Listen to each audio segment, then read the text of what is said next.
Hey, what's up, everybody? Thanks for tuning in to another episode of Let There Be Talk. This is Monday, August 29th, and obviously this episode is brought to you again by my fantastic motorcycle sponsor, my exclusive motorcycle sponsor, El Cajon Harley. I love these guys, and I want you guys to buy your motorcycles only from El Cajon Harley. Give them a call, no matter where you are at. They're going to hook you up. They got fantastic employees. Give them a call. Say, yo, Del Rey sent me. I need a fucking Harley, especially the brand new motors. Brand new motors are out, the 107 and the 117, the Milwaukee 8 engines. And if you want to test ride one of those, the entire demo fleet will be this weekend down at El Cajon Harley. They've got the demo fleet down there. Go down there on Saturday or Sunday and jump on this new motor, man. Everybody's flipping out over the brand new Harley Davidson Milwaukee 8 motor. And what better place to go do it than El Cajon? Take a little spin around San Diego, a little test ride. Go see my boys, Greg Riley and the crew. They're going to hook you up. Or maybe you don't need a new bike. You just want to fix yours up. They got a fantastic service department. Awesome motor clothes. Let's do it, man. I'm waiting for one of you guys to email me and say, look, I'm ready to get a bike. I want to go down there. And I'll get you in touch with them. Or just call them. Hit them up. Or go to their website, elcajonharley.com. Or check out their Instagram, El Cajon Harley. Fantastic guys. Super cool dealer, El Cajon Harley. All right, what's happening, everybody? It's Monday. I hope you had a great weekend. I had a fantastic weekend of doing comedy. Any day I do comedy is a fucking great day. It doesn't matter. It could just be a miserable day. Then I step on stage and everything comes back to fucking normal.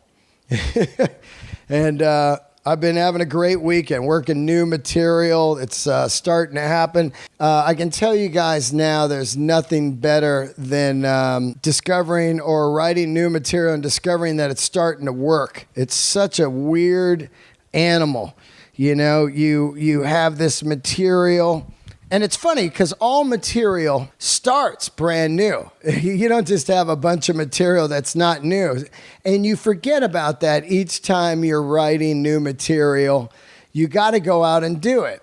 And at one time, your jokes that kill in your set were brand new, the same as what you're working on right now.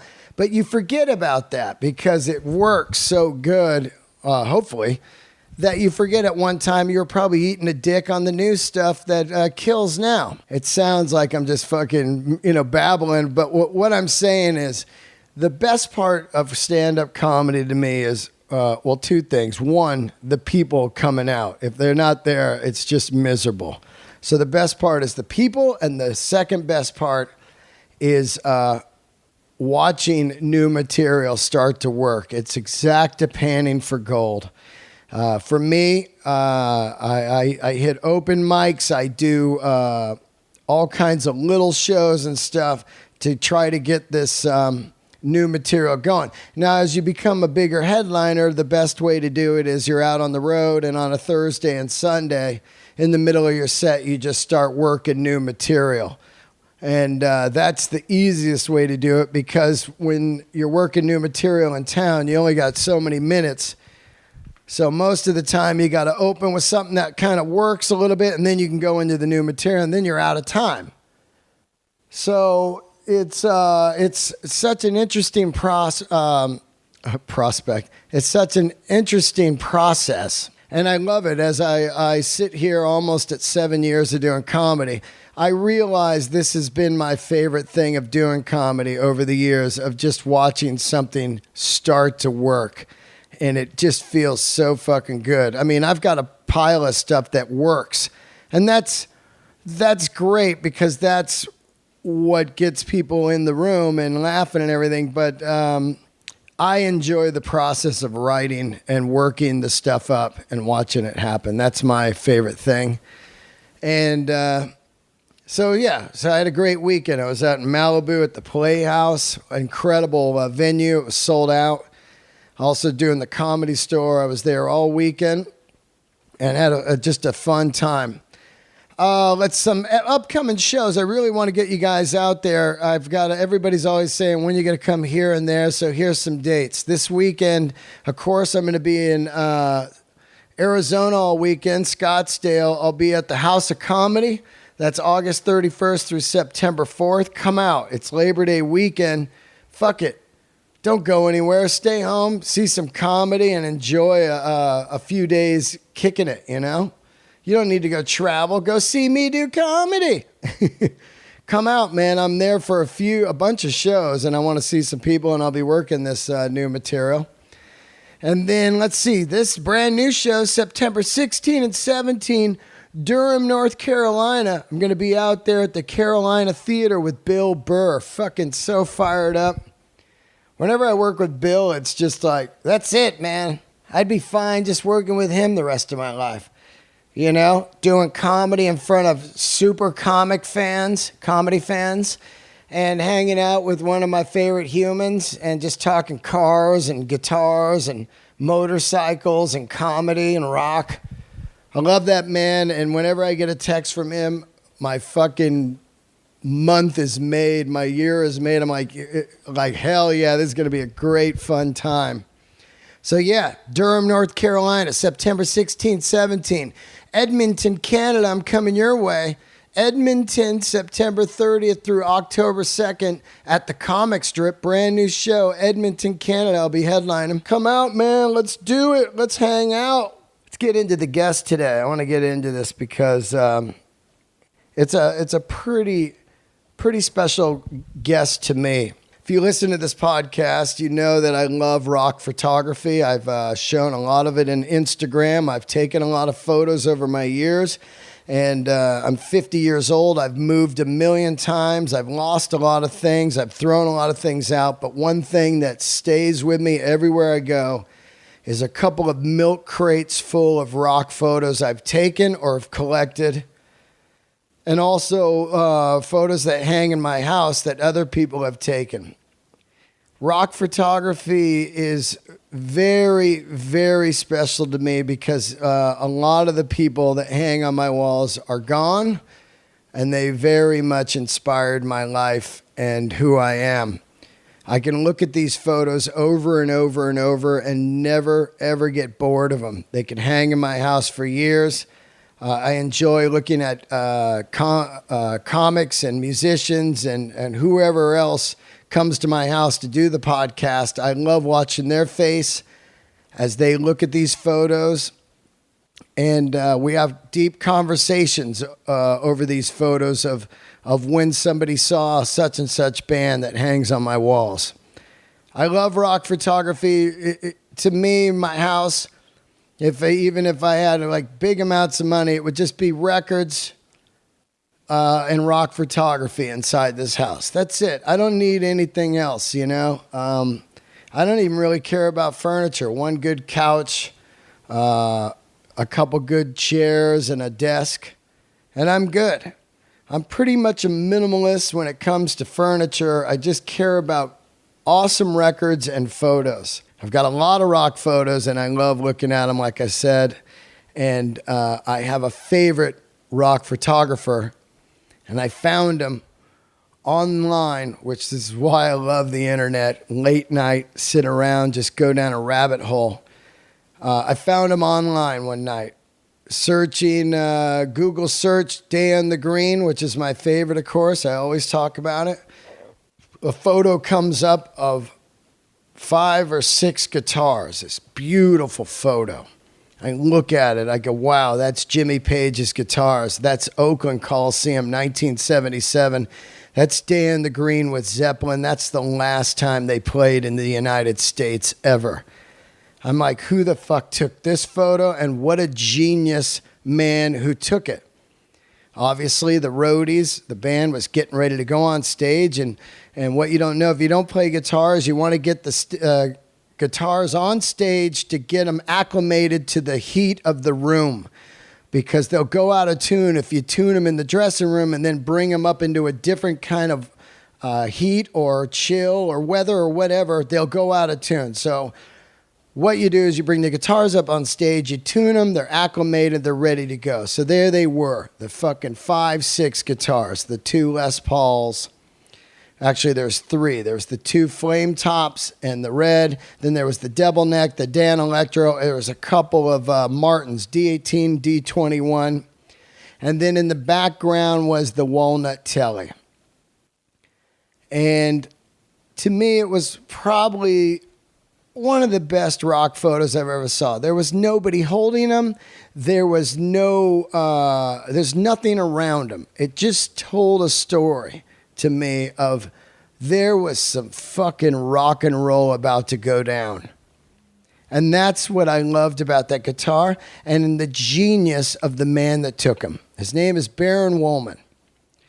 And immediately I Googled him and started looking at his collection of photos, and I lost my mind.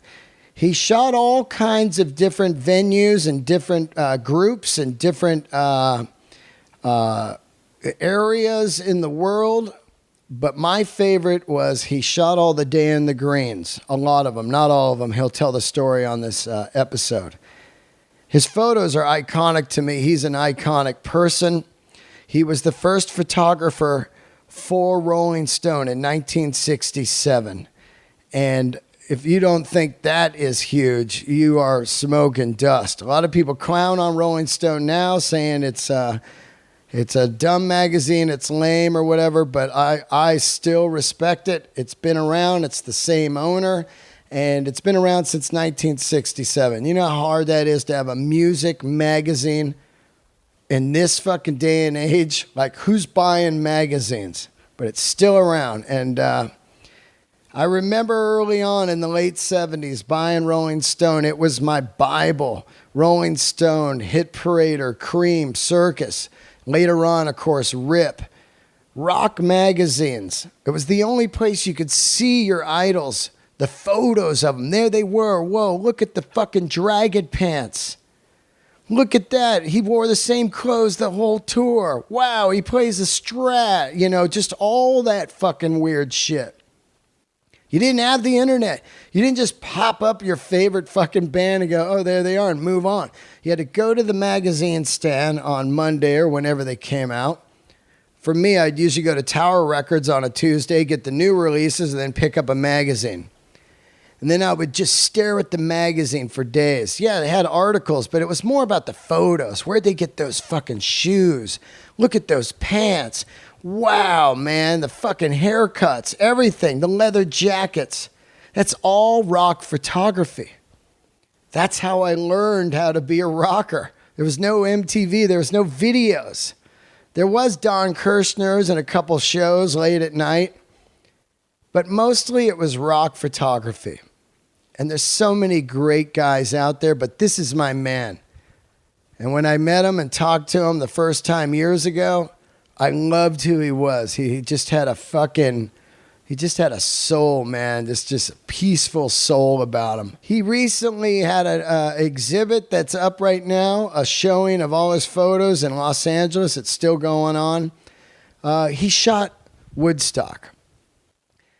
Now, I ended the episode last week that if I could go back in a time machine to any event, it would probably be Woodstock, and I still stand by that just because I've seen pretty much every rock band there was, except for a few, of course. I never saw Zeppelin or Skynyrd.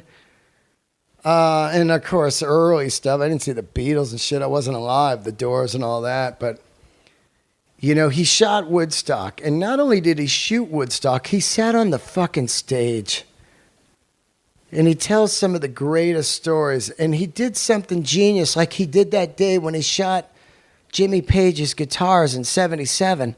He did the same thing at Woodstock. Instead of shooting the bands, which he said he had already shot most of them before Woodstock, he decided to shoot the people. The atmosphere, the fucking drug deals going down, the people sneaking in, the mud, the traffic, the stage, the wood on the stage, the Leslies, the equipment, the backstage, the fucking forest, the tents. And it really, really makes you feel like you're there. He's got one photo where he's on the stage and he's shooting the audience. It's 300,000 people. There's cities in America that are smaller than that. And it's just fucking moving to me, man.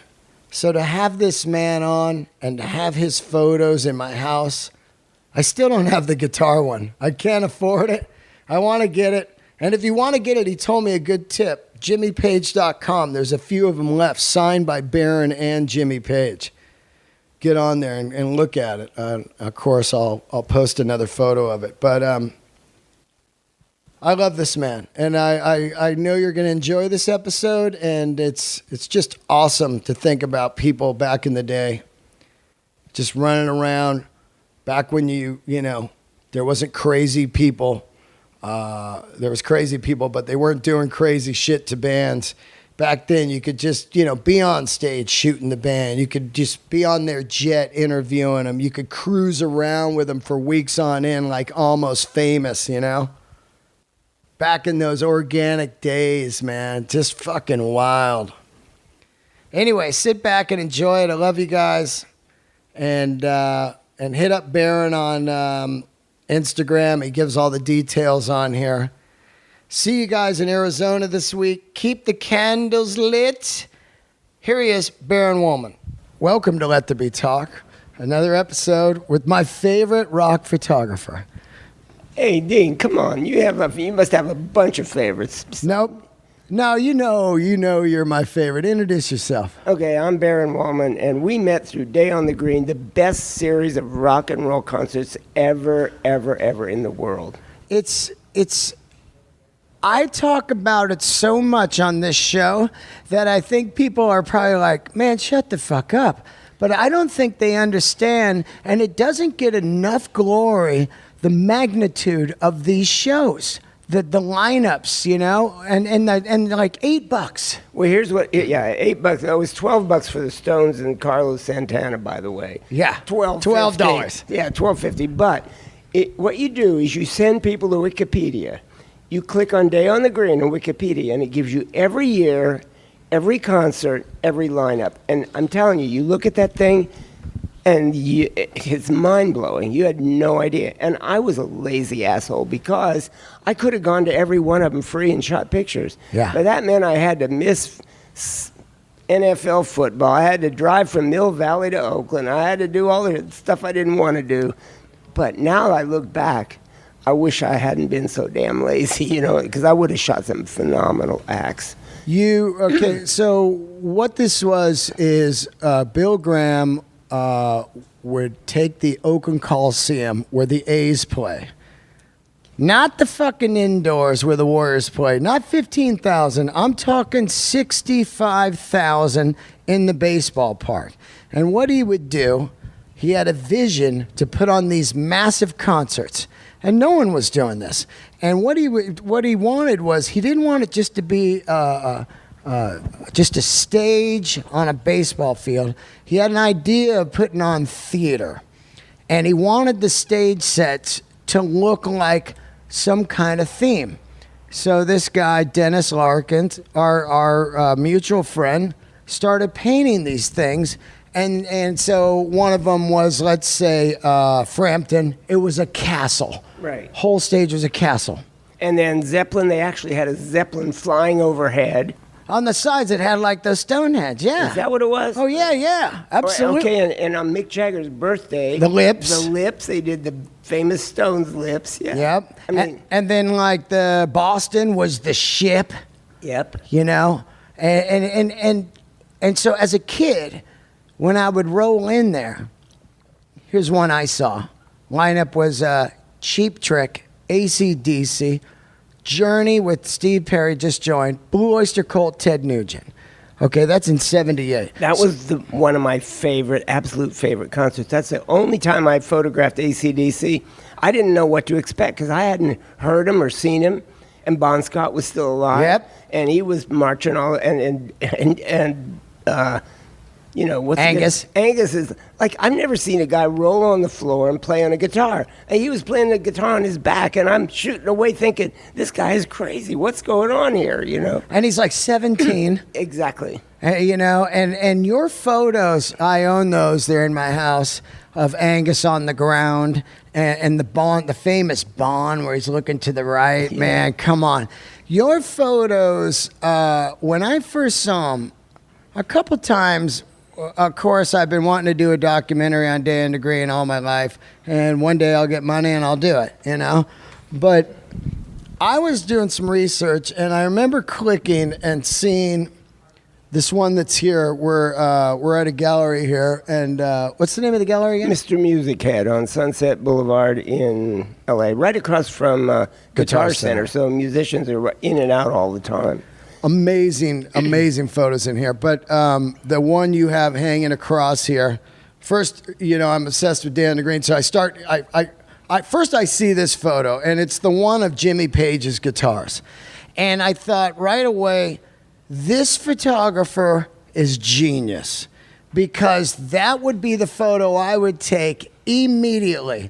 Jimmy had all his guitars up on stage. They weren't on stage yet. They bring them all up. He's got the D18 Martin, the 3 Les Pauls, the 2 Sunburst and the red one, the Dan Electro, and then the double neck.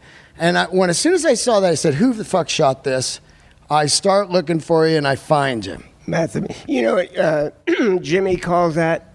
He calls that his heavy artillery. Yeah. He said, Baron, you got my heavy artillery in that shot. Amazing. Yeah. So then I go down a rabbit hole. It's like a Sunday night at my house, thank God for the internet. And I start looking at your photos, and I'm like, this guy shot all the Dan the Greens. This is the dude right here. And you were very wise where you would get shots, there's one in your book here, from an aerial. Now, were you in a helicopter? Yeah, I was in a helicopter. Because Bill Graham said, look, you know, nobody's ever seen anything like this. I want an aerial, because I was shooting aerials anyhow in those days.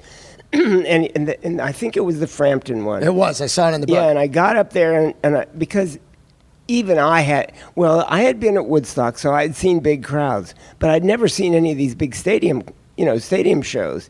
And we just circled around and I guess kept shooting. And he, you know, for Bill, who was the ultimate promoter. Ultimate. I mean, the best concert promoter ever, I think. No one touches him. No one touched him.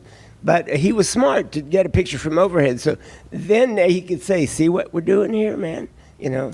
Yeah. You know, my entire life is because of rock and roll, I say. Everything I've gotten in life is because of my love of rock and roll, playing rock and roll, and being around rock and roll. And I would say half of that would have to do with Dan the Greens, because that's really where I learned what concerts were about, what a concert promoter was, what different styles of acts were, what showmanship was, and everything about rock I learned out of Dan the Green and Bill. Well, you know, it's interesting you say that, because people say, you know, to me, who's your favorite person to shoot? And what I try to explain to them, I'm talking about shooting live concerts and stuff, I said it's not only about how good a musician the guy is or the woman is, it's how much of a showman they are. You look at Jimi Hendrix, who was an extraordinary musician. He wrote beautiful music, but he knew how to entertain. He knew how to get up on the stage and put on something. For a photographer. It's like shooting fish in a fishbowl, because you could not take a bad picture. Now, Jerry Garcia, on the other hand, okay, you get one great shot because Jerry's face is fabulous. He stands there the whole time in front of the microphone and plays guitar and never moves. Same thing with Jim Morrison. Jim Morrison just grabs the microphone, starts making love to it. You've seen that picture time and time again. I want somebody, you know, look at Jimmy, what he did. I mean, look at these pictures. They're incredible. I really think, as much as I love rock photography, I wanted to stick to I only wanted to collect yours and Dan the Greens, you know, your Dan the Greens, because to me, we're in a huge studio of rock photos, and they're all fantastic, but the juxtapose of daytime and rock is so weird to me, because rock is such a dark, dark thing, and it's all about, you know, going out at night, getting high, seeing some music, some lighting and shit. To see these people in a baseball field, which is totally the opposite of rock, jocks, and to see how they could light up I mean, from the back of the fucking Coliseum. That's true. And light it up, you know. I like this. There's a you didn't shoot this one, but there's an Elton John here. It's at Dodger Stadium, I believe. And when you just look at that, it shows how massive rock was at one time. Robin Trower, those guys, they would sell out those Day on the Greens. You know, at first, I used to like to shoot the small, intimate concerts. There was a concert in Marin County, Big Brother and the Holding Company in Janus, and afterwards you could go up and get autographs, hang out with them. You know, I really liked that. And then it soon became, because people loved rock, like you said, more and more people were coming to rock. Graham went into the Fillmore, then he went into Winterland, and then he did this thing at Day on the Green. And I'd go down into the crowd and I'd say, hey man, you can't fucking see the stage from where you are. You can hear it because he's got a great sound system. You know, this is not very intimate. Why are you here? And he said, and they all said, because it's community, because our friends are here, because we all love music and we want to be together and experience the music together. And so it became more of a social thing, as much a social thing as it was a musical thing. You know what I mean? Oh, yeah. I mean, there was nothing more summer than opening up the Pink section, and the front page would be like, Day on the Green 1. And you knew summer was here. You're like, holy shit, who's going to play Day on the Green 2? There was no internet or anything. You had to get that date book and wait. And then when it was there, you're like, oh my God, I can't believe it. Look at it. It's Zeppelin. You know what I mean? Like, wow. Or Stones and Carlos Santana. And Eddie Money. And Peter Tosh. Come on, 1250. Yeah. Give me a break, man. Yeah. You know, it was really something else. But, you know, my problem, and it still is in a way, is taking pictures of musicians is reflecting on the art of somebody else. Now, I try to take the best picture I can because I can't play music, and I love the musicians for what they do and what they give me. But it's strange to take a picture of somebody who's actually creating, and all I'm doing is snapping a damn shutter, you know. Now, people say, oh, well, that's not what you shouldn't be so hard on yourself because your pictures really reflect something special about it. That's true, but I got to tell you, you know Henry Diltz, the photographer? He was a musician first, and then he became a photographer. So he's sitting around, living in Laurel Canyon, with all the musicians. He knows the language because he plays. Right. So I didn't know the language, and I had to come up with some device, you know, to get the musicians to relax and trust me, because for a photographer, it's all about trust, right? Yep. And until they trusted you, ain't going to give you anything. They're like, when am I going to get out here? Let me out here. Take the picture and let me get out here. But if you get a dialogue going, show them that you're a human being, they relax and you get your good pictures. Okay, that was my technique. But man, if you're a musician, you're already there. That's why this show, I think, does so good, because I played music for 25 years. So when I have the musician on right away, I talk a different language than a normal guy interviewing. So right away they go, this guy's talking about P90s on a Les Paul special? How the fuck does he know that? Then they know it's a magic juju, and they start to open up. You're right. Imagine you couldn't do that. Yeah. That was the position I was in. Right. I tell you, I sweated. My balls were sweating every time I went out to shoot it. Not a concert, because I can do good on a concert. Studio. But a studio shot or over to the person's house. You know, I remember going up here, because we're in L.A., going up into Laurel Canyon over to Joni Mitchell's house. Now, you could have a conversation with if you knew nothing about her, and I didn't know nearly enough about her, what a great poet she is. Right. I mean, the lyrics of her songs are holy. Anyhow, so we're sitting around drinking tea, talking about all the problems of the world, and I'd say, hey, hold that pose, Joni, let me get a picture of you. Yeah. You know, but that's rare. What now? Let's give a little background on you. I don't want to get stuck on Day in the Green, but we'll come back to that, because I do want to talk about that Zeppelin day. Where are you from? Well, originally I'm from Ohio, Midwest. You know, couldn't wait to get out. Although now the Midwest is as cool as that. Every place is cool now because with the internet and TV and all that, you can live anywhere. Good food, there's always something about it. Yeah, I always say, where do the hipsters hang out and where's a record store? That's exactly And then what you I go, do. there's good coffee, there's going to be some killer food, you know? Yeah, in every town. Every town now. Yeah, but back in the day, I left, you know. So I left Ohio, and then I went to Chicago to go to college, and then I ended up in Berlin with a military as a counterintelligence agent, a counter spy, and I was there when the wall went up. Wow. So then I took some pictures of the wall going up, and I wrote a story about it, because photography was always my hobby. I could get girls to get naked with a camera, you know. I mean, really, if you're not going to be a lead guitarist, the next best thing is know how to use your camera, right? But anyhow, so I was there, and I took pictures of the wall going up, wrote a story. What year was that? 61. 61, the wall goes up. It goes up, and You're I'm in there. Berlin. Are you tripping out? Like, what the hell is going on here? Well, I thought it was the beginning of World War III. Right. So I sent the story and the pictures in my hometown newspaper. Mind you, I'm just a hobbyist at this point. And they ran all the pictures and the entire story, sent me a check for $50, which in 61 was probably worth $300 or $400 or $500 today, right? I said, hey, that's my hobby, and I'm getting paid for it. You know what? As of today, I'm a professional. That's great. when I decided to become a professional photographer. What's your first camera, and how do you learn to shoot? Because I've always wanted to shoot, and of course everybody shoots digital now, but I always wanted to shoot, and I had always a shit camera on me at every show. I still got my photos. Matter of fact, I was showing a singer a couple days ago some photos I took of him in '84 at the Whiskey, and it blew his mind. He was like, I can't believe you have these. Also, I shot AC/DC on the back and Black Tour. I would sneak it down my crotch, you know? Yeah, because they didn't want you to bring them in. No, I had the disc camera. Remember that shit thing? Yeah. Oh, it yeah. had like 14 little actual negatives on a disc. Weren't those Kodak disc. stereo? A stereo They disc? had that one, but that's right. Then later they had a 3D one, remember? Yeah, You could turn the lens, and you could do stereo or you could do 3D. Yeah. But mine was the first one. Okay. But it was primo because it was slim. You could sneak it in. I took it everywhere with me, everywhere. But my point is, you shoot some photos of the Berlin Wall.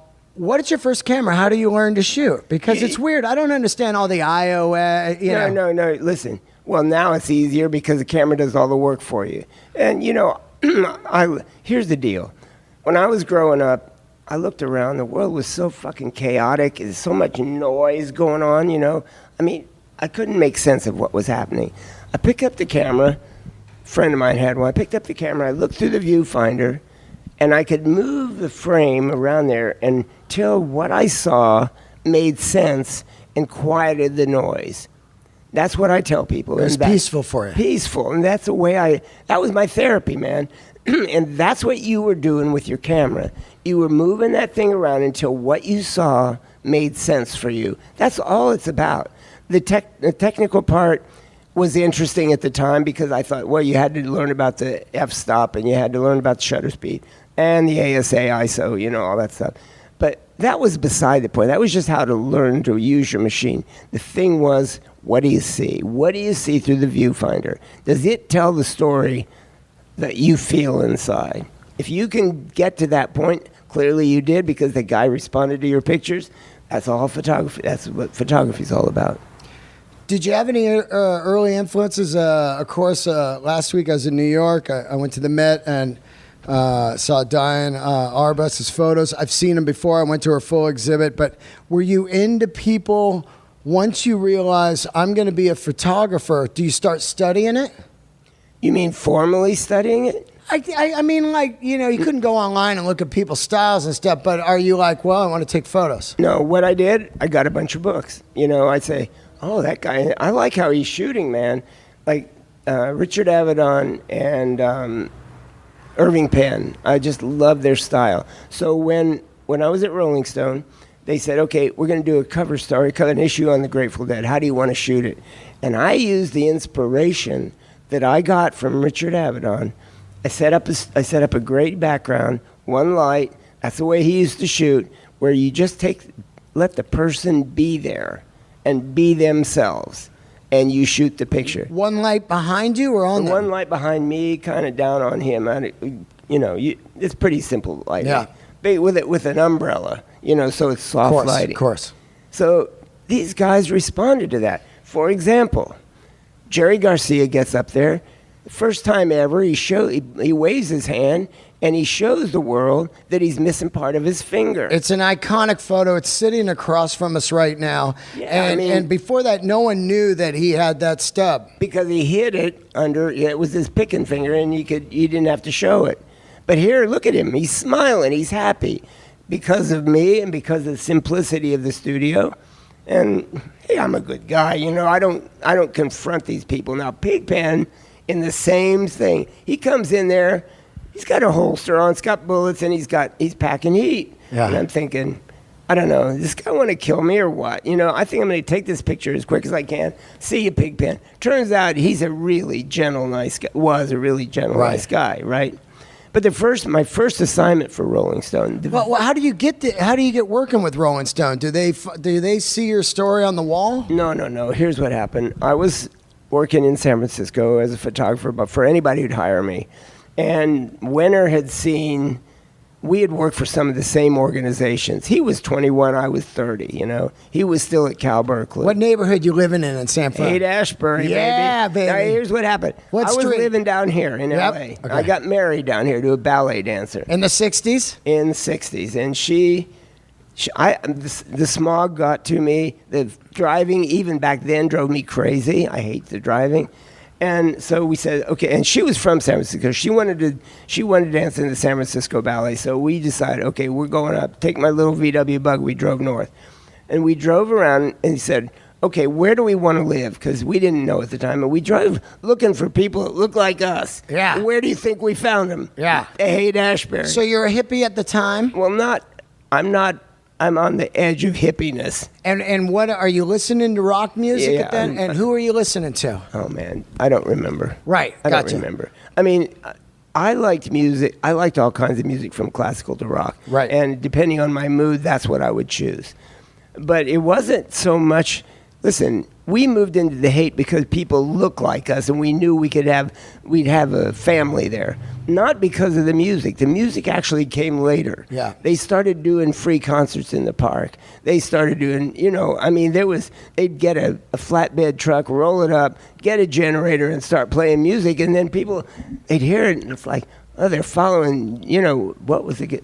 I forget, who's that famous mythical guy, and they all followed him, and they just go to the panhandle in the park, and there Quicksilver would be playing. Wow. And they'd play for a couple hours, and then they'd say that was it, and people would go away, So, and then my wife's, ex-wife's, other ballet dancers, one of them was married to a guy in, I got to think of the name of that band. It was one of the earlier San Francisco bands. So, I'm going and taking pictures of them. I'll think of it. So pretty soon I see these bands all around. I see the people responding to the bands, and I'm starting taking pictures of that. So Winter had seen some of those. Anyhow, I called him up one day. Mills College, which was a girls' school at the time, women's school, they were one of my clients, and they were very hip about music. They had the hippest music department ever. Wow. And they were the first people to take in the university itself to take electronic music seriously. They put on a conference on rock and roll because they saw what was going on. Wow. And on the panel, Bill Graham, Phil Spector, Ralph Gleason, wow, Big Daddy Tom Donahue, if you remember him, who started the first real FM music station. Wow. Everybody was talking about rock and roll. Airplane played a set. There was a light show and all that stuff. So I'm talking to Winter, who I went with. He was writing the article, and I was taking pictures. And he starts telling me about this idea that they have for a publication, he and Ralph Gleason. Right. For not a trade publication, but something for us, for the people, the musicians. Hang out on the streets. Yeah, and the real people, the people who love music, listen to it and play it. He said, what do you think? I said, that sounds like a pretty good idea, Jan. Yeah. He said, hey, man, we're going to need a photographer. You want to be the photographer? Wow. Just like that. Yeah. I said, hey, yeah, I'll be the photographer. Then he says to me, hey, okay, you got 10 grand to invest? And I said, Jan, look, I don't have that kind of money to invest. However, I'll shoot for free. You just pay for film and processing. I'll shoot for free. In return, you give me some stock in the company. He said, fine, that's a deal. He said, there was no company. He said, yes. I said, yes, right? Yeah. And then, I don't know how it was that I came to say this, but I said, one more thing. I own all the pictures. You can use them any way you want to, free, but I own them. He said, hey, no problem, man. Phew, man. Smartest thing I ever did in my life. Wow. That's why we're having this show right now. Right, man. Yeah. I mean, and also, we got to think back to, like, it's so funny to think what these photos are worth now, and also have made it so you didn't ever have to get a real job. But to think about, you know, if they owned them, you know, you would just be done, because they would be like, sorry, those are ours. You can't sell those, Right. you know. And you're like, wait, I shot them free, you know. Yeah, no, it worked out really well, and I feel blessed. I really am. I'm privileged to have been there then, to have been there at the beginning of that magazine, which is iconic now, which is what next year is going to be the 50th anniversary. Insane. 50th year that they've been publishing. People say, oh, and the Rolling Stone wasn't like it, isn't like it was. I said, you tell me what is now is like what it was in 1967. Also, you tell me about something that was made in 67 that's still around. Exactly. You tell me that. Quality. And quality. Quality. Yeah. I mean, Cream's gone. Hit Parader's gone. Circus is gone. Rip is gone. Spin is barely hanging on. Rolling Stone, yeah, whatever you say.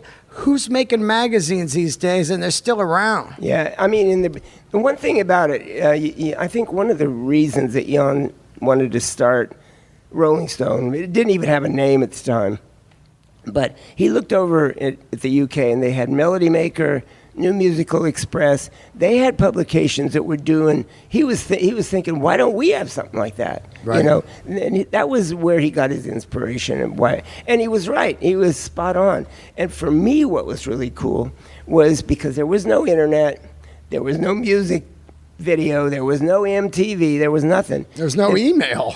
Not even that. And people got their information, visual information about the concerts and about the musicians from my photos. And that was my responsibility. And I took it really seriously because I realized I wanted to take a picture of Jimi Hendrix so that you knew just a little bit, what it might have been like to have been at that concert, at a Jimi Hendrix concert. Also, the amazing thing you got to think about is, like a lot of people say this to me, like, man, you were lucky. You saw all those concerts when you were growing up, you know, and, you know, like you saw Guns N' Roses, you saw AC/DC with Bon, and you saw Ted Nugent and stuff. At the time, that was such a small world. I said this a couple of days ago. I went to a fairly big junior high. There's only like 8 guys that were into rock. You know what I mean? It wasn't the whole school was into rock. So when you look at, like, when you're shooting like Hendrix and stuff, of course, to us now, he's iconic. But back then, it was like, you know, Allman Brothers, Hendrix, Grateful Dead, The Who, The Stones, all these bands where it just seemed kind of commonplace. They were all just rocking and it was great, but it wasn't like now you look at it and go, I can't believe you were at fucking Woodstock. Yeah, well, you know, now you can't get as close to the musicians as you could then. Nope. And, you know, I tell people when I shot concerts, I didn't hear what was going on. I saw the music, I didn't hear the music because I had to get the pictures of the musicians in action so that you Your could... mind's buzzing. I'm turning off the sound of the music. I did the Jeff Beck group. Yeah. They were playing the whole album from Truth. I didn't hear a thing. Out comes the you know, the CD and the vinyl of Truth. I said, that's what I miss, man. That's what they were playing when I was shooting. It's amazing you say that. Before you go any further, I think that's what everyone's doing now at the concert, they're not even hearing it. They're just Instagramming, they're fucking periscoping, they all got their phones up. They're not even engaged. You, a professional photographer, of course, and you didn't even hear the concert of one of the greatest of all time. So imagine these guys. They're not even in it. Yeah, but I had a reason for That's what I'm turning saying. it off. Yeah. That's what I'm saying. But I'm talking about people that pay $500, $1,000 to be front row, and then they don't even hear the concert because they're more worried about, I got to prove to people I was here. Instagram, you know? I know, man, I know. I mean, look, digital, social media, I think it's good news and bad news. Yeah. You know, the fact of the matter is, people, the young people in particular, the millennials, they're communicating with images more than they can't even spell, for Christ's sake. Yeah. They don't even know grammar, for Christ's sake. Yeah. And they don't even like to talk on the phone. No, they don't. And so what do? They talk with their pictures, they talk with email, they talk with Facebook. With Instagram, I think I'm fascinated with Instagram. Me too, I love it. If you look at it carefully, now a lot of your stuff, you're showing stuff that you attended. But there are people who go on Instagram that show you their vision of the world that you would not know otherwise. I look at their Instagram page or whatever you call that thing, and I begin to understand who those people are. And I don't even know them. Yeah. You know? And I'm fascinated by the fact that they are actually communicating with images. Now, the problem is they don't know how to communicate with words.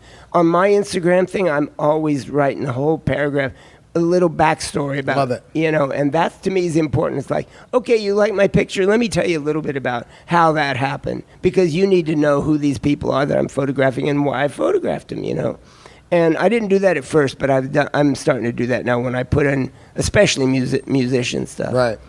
I mean, you know, I met this one girl, musician. I really like her. She's from Canada. I had a show in Canada, and she was sick and couldn't come to the show. She wanted to meet me. So I get home, I get this Facebook message from her. Oh man, I'm really sorry I missed your show, blah, blah, blah, blah, blah. I'm looking, who's this girl? This sending me a Facebook message. I go on her Facebook page. First of all, she's cute, and I'm thinking, okay, well, you passed that test. Yeah. Secondly, I start going through, and I realize I listened to her music. Here's this slight, thin girl. She's sounding like a cross between Nico and what's her name? What's her name? Smith. You know. Oh, Patti Smith. Patti Smith. Yeah. I mean, it's this deep, throaty voice, and I could tell that girl had soul. There was something about her that just got to me. So I decided I'll communicate with her. Long story short, I said, ever been to Santa Fe? No. Why don't you come to Santa Fe? I'll get you on the radio. In fact, I'll get you a little gig, too, so you can play your stuff. And it turned out to be the most amazing experience. Wow. And that was through social media. Yep. That mostly is crap, that is mostly bragging, mostly selfies, mostly people saying how cool they are. But if you're careful and you dig deep enough in their Facebook page and in Instagram, you begin to see who they are. That's what I'm saying. That's one of the good things of the digital revolution. One of the bad things of the digital revolution, it's screwed every professional photographer there is, because everybody's a photographer. They go out and they buy $10,000 worth of equipment. Hey, I want a photo pass so I can go to the thing. And not only that, they'll say, and the guy will say, "What do you mean you're not a?" They say, "No, I'll shoot for free. You can use the pictures for free." How do I compete with free? Yeah. It's just like you're talking about the same thing as me making music, and people go, I just want the records free. You know? It's everything around the music biz, except for these fucking prints in here, people think are free. Well, you know what? That comes from the way they grew up. Yeah. And most of the stuff was for free. I met a young kid, and he said, "Oh man, you should listen to my collection on my iPad. On my iPod." I said, "What do you got?" And he said, "Oh, I got 20,000, so whatever it is." I said, "Well, how'd you get them? Did you pay for them?" "No, they're free, man. I just went to the library. I downloaded them."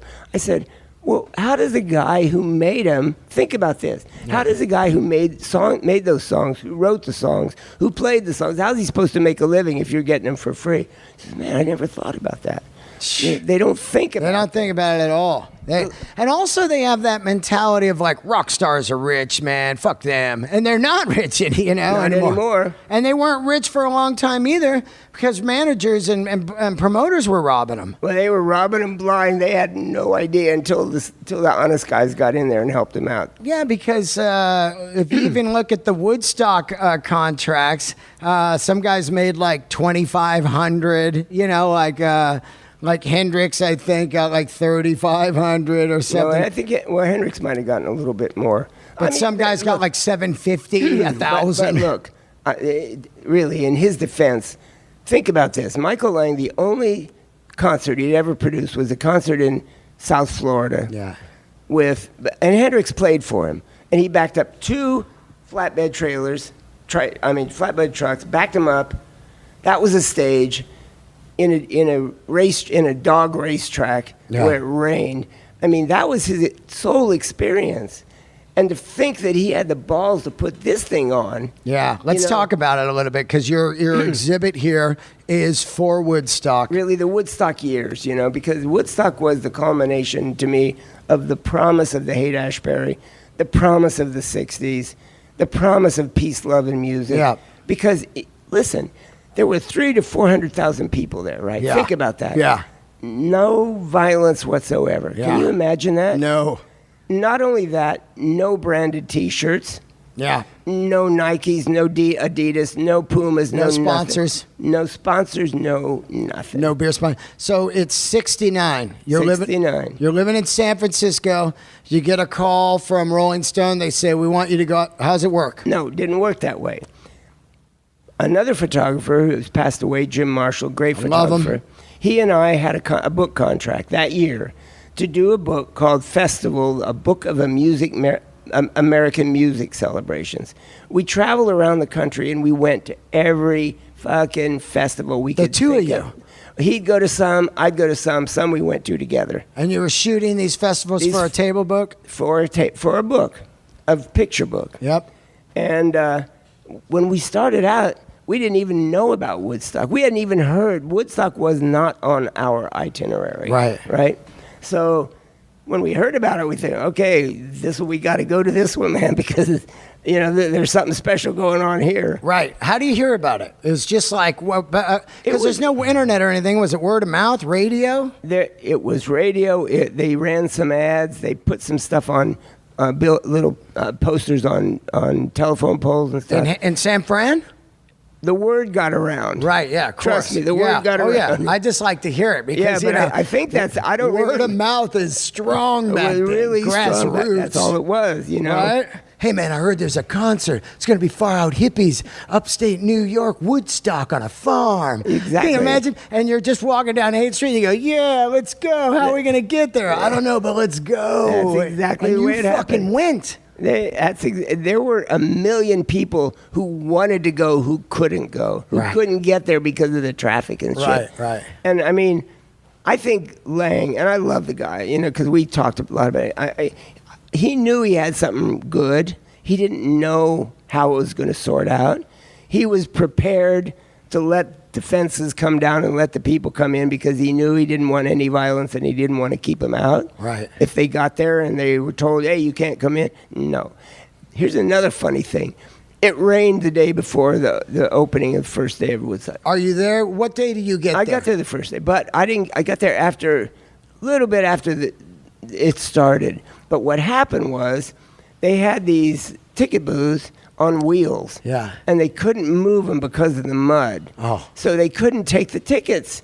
So people were just coming in. They had the tickets. Yeah. They'd sold 170,000 already. Wow. So they had the tickets, but nobody was there to take them. So there was a debate. What do we tell them? Do we tell 100,000 people who are already there, get out, come back in? And they said, no, we do not. We don't want to riot. We just let they're in, Right. And so no tickets were really ever taken.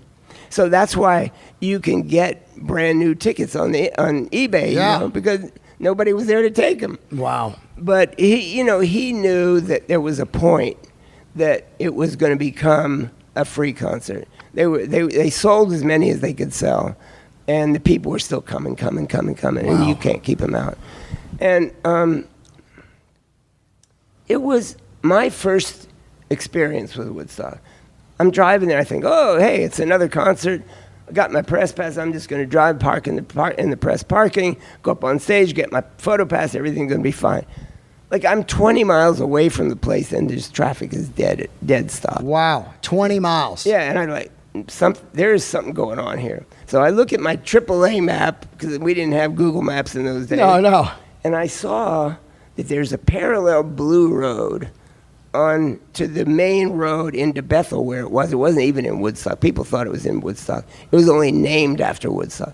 It was in Bethel, New York, 60 miles away from Woodstock. Wow, I never even fucking knew that. Didn't you know that? No, I just thought that it was in Woodstock, but maybe like a mile away from the town. No. Woodstock could not have handled this crowd. You know? Wow. So it was in Bethel. So I look at the map. I say, look, there's this parallel road. I'm going to try this parallel because I got to get around these. Otherwise, I'm not going to get there in time. And are you by yourself or with Jim Marshall? By myself. Jim was already there, or he got there on his own. And you know what? The parallel road, clear and free. That's unbelievable. Nobody on that road at all. Just think if they had Waze back then. You know what I mean? Yeah. They'd be like, hey, look at this, man. We can just get here and we're there. Or even, like Google Maps now, you got a red line and then it shows you, okay, alternate way. Exactly. Thank God I had my AAA map. I mean, that was what you had in those days. Yeah. And I got there and I walk on the stage, drive up, walk on the stage. What is this?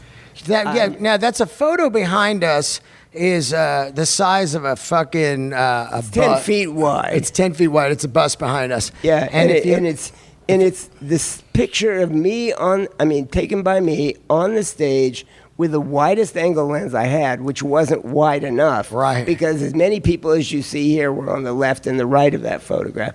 But it was people all the way up to the very top of the hill. It's a straight city.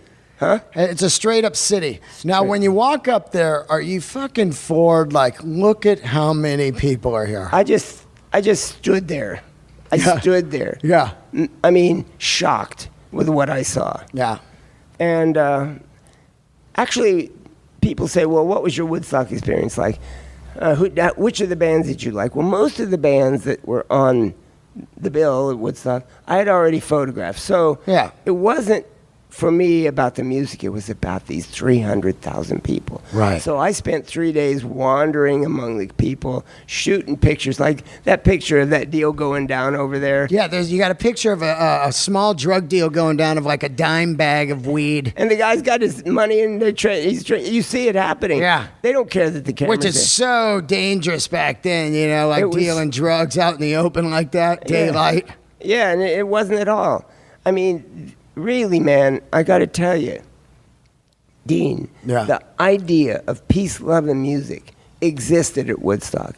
The whole thing culminated that we'd been preaching for months and years. The whole revolution at the time of changing short hair to long hair, of having tattoos, of girls, free love and all that stuff. It came to fruition that weekend. Right. And we really did believe that maybe it could happen in a global way. Yeah. Unfortunately, that weekend ended it. Yeah, it ended. Altamont said no to that. Altamont is, everybody said, oh yeah, it ended with Altamont. No, Altamont was a perfect storm. I could tell you stories about Altamont. It was a whole other thing. But it wasn't the end of the dream. The dream began to end the moment promoters saw that you could... Money, greed was the end. 300,000 people, think how many tickets we could sell. Yeah. All we have to do is get a space. Okay, so then comes Glastonbury, then comes Isle of Wight, then comes Atlanta Pop Festival, then comes, Greed was the end of the 60s dream. Listen, man. Because Lang put this on totally organic. He's not thinking about, I'm going to be rich. He's thinking about, like, I want to bring everyone together and the greatest bands, and let's fucking do something. That's what Lang said. He said, this is for the people. This is for the tribe. This is for the people who believe what we believe. Let's get them together and give them an experience. And he did.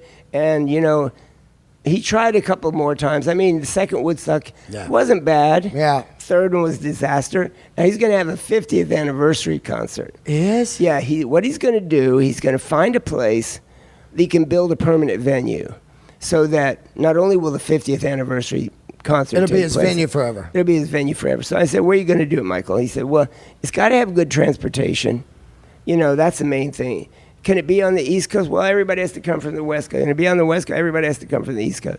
So I think where it's going to be is in Colorado, in the foothills of Colorado, because that's really beautiful. You know, Red Rocks. Have you ever? Yeah. Okay, so the possibility, even if it's not there and he has to build something with, but you know what the key to Colorado is, don't you? Weed. There you Boom. go. Legal. Weed brings peace. Legal, man.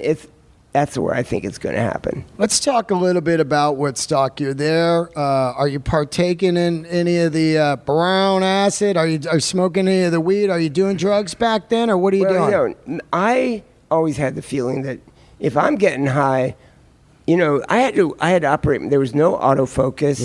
There was no auto exposure. Yeah. Okay, so I'm thinking not a good idea to get high. Jim Marshall, on the other hand, he was totally high, and he still took great pictures. Wow. But that's not me. You know, Right. I'm thinking I better stay straight or I'm going to miss something. So, you know, for me, it was just I was high on the crowd, high on the experience, high on these infinite number of photos that I took. Well, except for the one, and that's when Carlos played. You know the story about Carlos.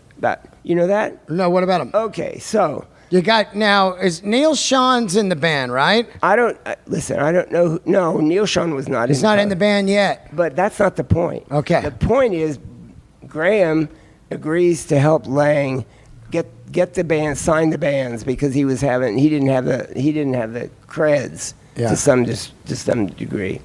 So in exchange for that, Graham says, "Look, Michael, you got to put my band," because he was managing Carlos. You got to put him on this on the bill. And they said, "Okay, I'll do that." So Santana and the Grateful Dead were supposed to play late at night. So they show up. They're sitting backstage. Jerry says to Carlos, "Hey man, we don't go on for hours. Let's get high." Yeah. So they do some acid. They drop some acid. Garcia? Huh? Garcia? Jerry Garcia Yeah. of the Grateful Dead. So they're sitting backstage, getting high, tripping. Suddenly, they come from the stage and they say, "Carlos, you're on, man. You're on. It's now or never." And he's totally stoned, right? Whoa, on acid? On acid. I never even knew this. Yeah, so you can find it on YouTube. Okay, of course, He talks but- about it. And so they go on stage and he's saying, "I don't know what I'm doing here." He said, my guitar's like a steel snake. It won't stop moving. I play a tone, it goes out. I hear it through the speakers. It comes back through the amplifiers. I don't know what I'm doing. He said, "I hope I'm playing well because Wow. I'm just playing on autopilot right now." He's totally stoned. Well, we all know what happened. That was the breakthrough concert. Before Woodstock, nobody really knew much about Carlos Santana. I mean, he was just a B-level musician with those kind of bookings, even though Bill Graham was his manager. Of course.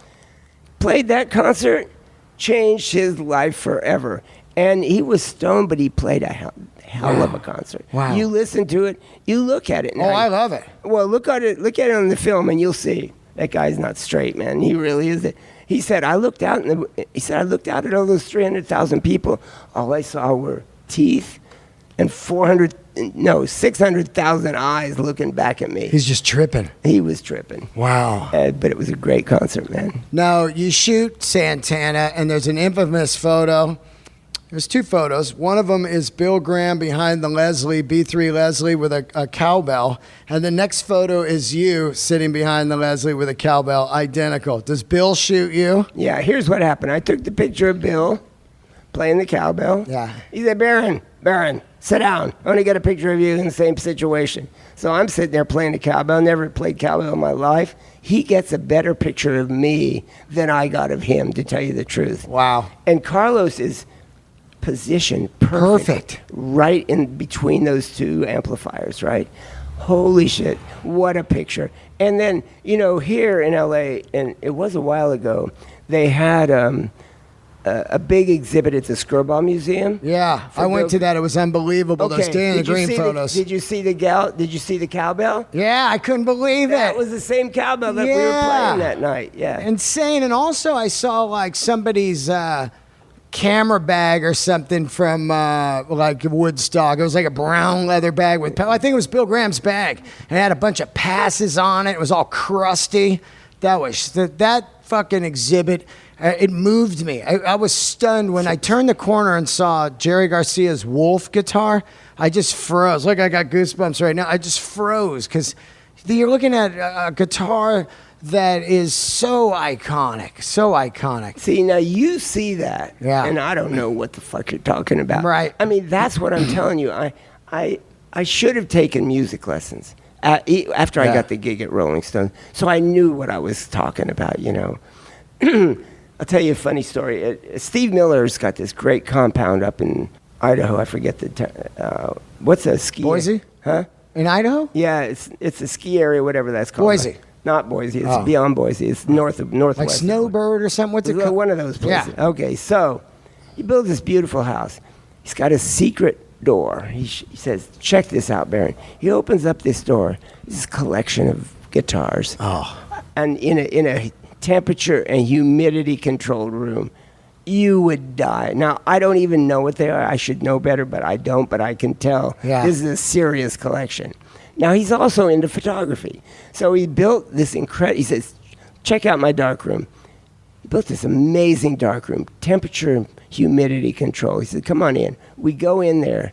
You know what he does in his darkroom? The only thing he does in his darkroom, what? He stores his Cuban cigars. Wow. It's a humidor. Yeah, he hasn't made a picture since the damn thing was built. And his wife is also a photographer. They don't use that anymore. You know? Now, when you're shooting at Woodstock, or anything, but let's say Woodstock, this isn't the digital age, so what do you got? Do you got 100 canisters of film on you? Yeah, pretty much. I think I had about 50 rolls, and I think I shot about 35 rolls. I don't know how many rolls. You can see in the book there all the I don't know if you've seen the I Woodstock did. It was book, insane. and all the contact sheets there. You can see what was going on in my mind. Wow. You know, when I saw things. And I missed a lot of stuff, too.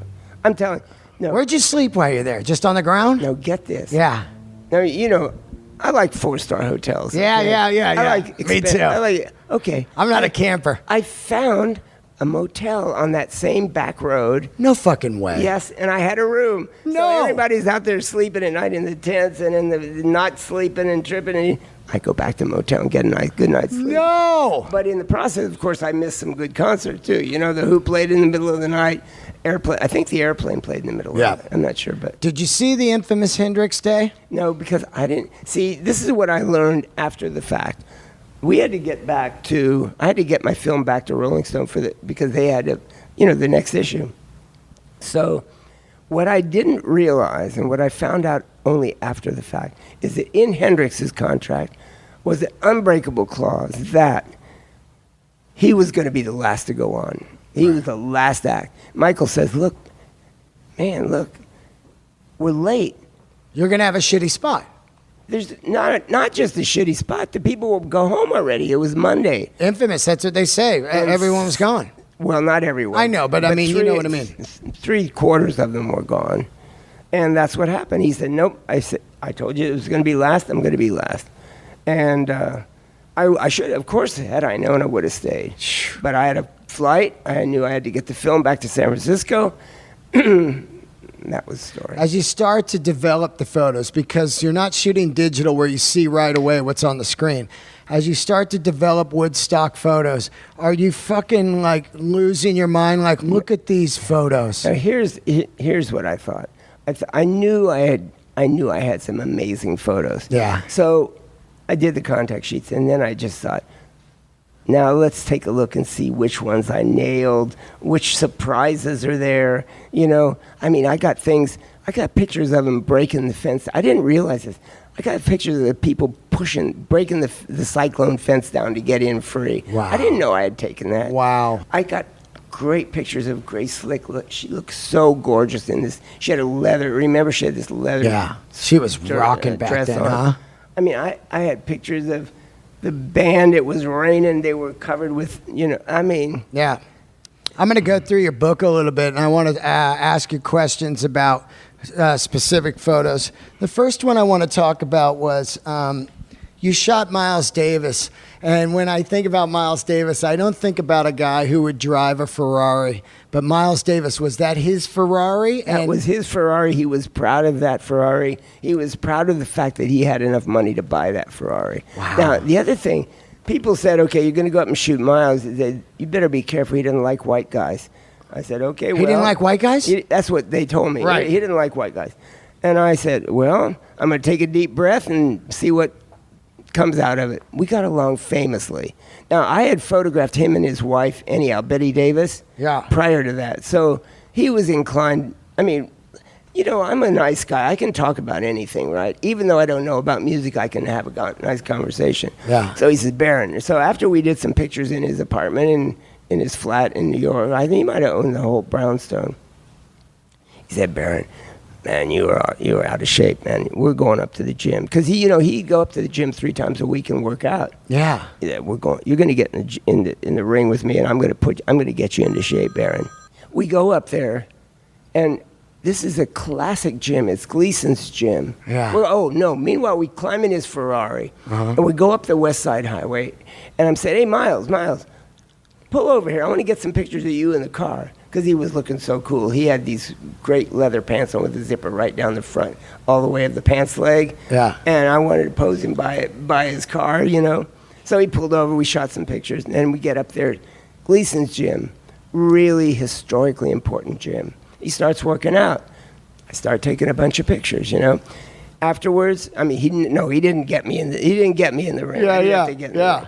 So afterwards, we climb back into his Ferrari, and I'm shooting, and we're driving through the Bronx, and he's telling me stories, and I'm shooting black and white pictures of him in his Ferrari. I see that, yeah. Yeah. Incredible.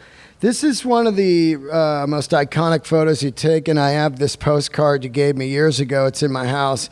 It's from the Creedence Clearwater live record on the back. I believe it's on the back of the record. Yeah. It's just an incredible photo. You're shooting behind, and Fogerty just has got his arms out. You can see the audience, and it's just a spectacular photo. See, I always call that photo, that's Fogerty as a musical evangelist. You see how he has his hand out? He's almost like praying and getting the audience to pray with him, right? Yeah. Now, there's something else interesting about that photo. If you look closely, the audience is right there on the stage. Yeah, no security. Now, the thing about that there was no security, this happened probably 2 weeks after Altamont. Now, you tell me, what did they learn at Altamont? Nothing. One of the problems at Altamont was that there was no space between the audience and the stage. That's crazy. They just keep going with it. They keep going. But if you look at the faces, they're all smiling. And they're all smiling. They're younger. It's a whole different audience, right? Right. So that, I mean, in a way, but nevertheless, I don't know who produced that because I don't think Graham did. Right. But if Graham had, he would have had a line between, some space between the two of them. Let's talk a little bit about Frank Zappa. He shot him quite a few times. One is the infamous Zappa photo on his tractor. On the D7 bulldozer. Where was that photo taken, and what's it about? Well, what it's about? Who the hell knows what it's about? I love it. I went up to his house. They were living in Tom Mix's old log cabin at the top of Laurel Canyon. Yeah. They were renting it. So we go outside, and I'm thinking, I got to take pictures. No, here's what happened. So I go up there with the writer, Jerry Hopkins. Now, usually I let the writer go first, kind of hear what the story's about so I have something to talk about. Get up there, Frank says, okay, let's go out and get the pictures done with. So behind his house, up there on the hill, were all this rusting road grading equipment from a project that failed, but they left it all up there. Yeah. So, and there was this cave. So first thing is he goes into the cave, and he disappears, and he comes out and flashes a weird look at me. And I catch it, and he disappears again. He comes out, and he flashes a weird look at me. Next thing I know, he's climbing up on the tractor, like he's driving it. He has this black coat on. Yeah, I see it over there. It's great. Yeah, I mean, and he decides he's going to act like he's driving the tractor. that I'm shooting away. And that's the whole story, man. You know, I mean, I just let Frank be himself. I let Frank be Frank. Now, you shot a lot of people in the studio, which I love the Neil Young photo of him behind the soundboard. What were some of these guys like? Like when you shoot Jim Morrison, are you talking to Jim? Like, is he telling you stories, or does he come in like, all right, let's do this, and I'm out of here? I didn't shoot him in the studio. I shot him at a concert, and I didn't get a chance at the Golden Gate Park or whatever? Yeah, it was at Winterland, actually. But with Janice, for example, she'd come over, I don't feel like getting my picture taken. I say, Janice, this is not like going to the dentist. The moment I'd say that, big smile on her face, come on over, and I grab it, you know. Do you see that picture of her over there? Yeah. I mean, but she wasn't smiling there. She was looking pretty, like, disgusted there, but not at me, I know. Well, it's like Steven Tyler's flipping me the bird in that one thing. I love that. And I say, you know what, that's a sign of affection, because he's flipping me the bird. That's awesome. Yeah. I'm getting the let's wrap it up here, but let's end it here back to Zeppelin. So you shoot the last show of Zeppelin ever plays in the U.S. Now let me tell you about that. Yep. I never liked Zeppelin's music. Unbelievable. So I don't know who the hell I was shooting. Yeah, that is insane. You're telling me that.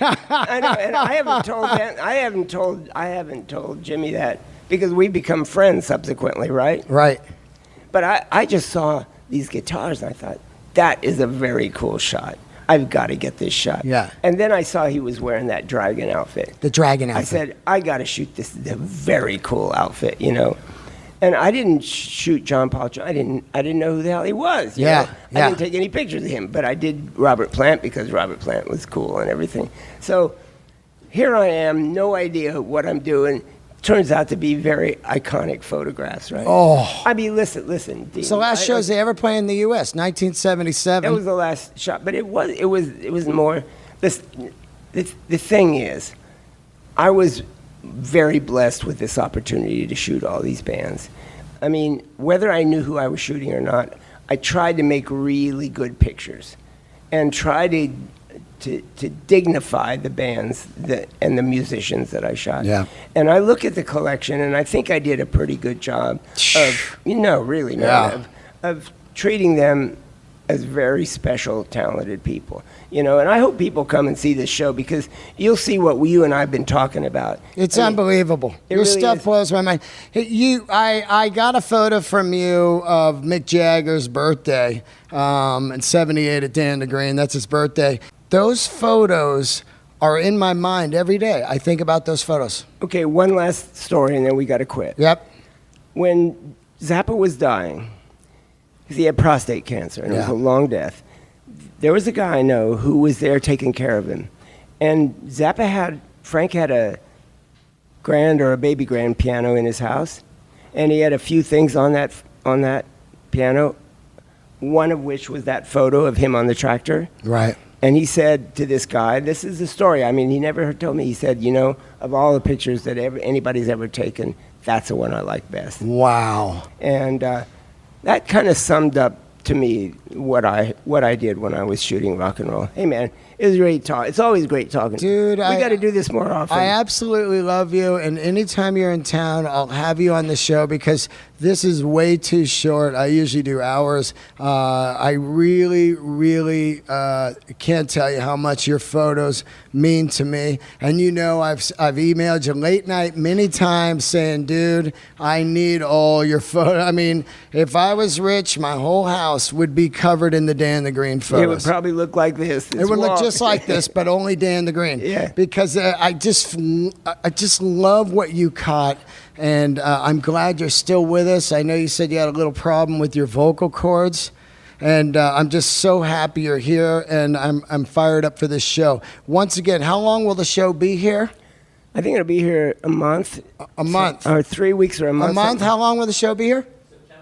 September 6th it ends. So, and they can come in anytime. They'll be hung up in here. Sunset Strip, what's the address? 7420 Sunset? Yep, and this guy's photo, he not only does he have Baron, but he has all kinds of famous photographers in here, and he's been selling rock photography. I've been driving up Sunset for years, looking at the Eddie Van Halen jumping in the air for probably a good 10 years. It's a spectacular place, and you better bring your wallet, man, because or your credit card. Or your credit card, because you're going to want to buy everything in here. And it's not just rock. They've got other styles of photos in here, all these Baron Wolman photos of people at Woodstock. So it's amazing. And there's a Clash photo here that knocks me out. So come down here, and thank you, Baron, and I'm looking forward to the show tomorrow night. Great, Dean. You're going to be here tomorrow, right? Absolutely. Okay. I'm bringing Bring some your friends. rock star friends. Okay. Thank you, guys. See ya.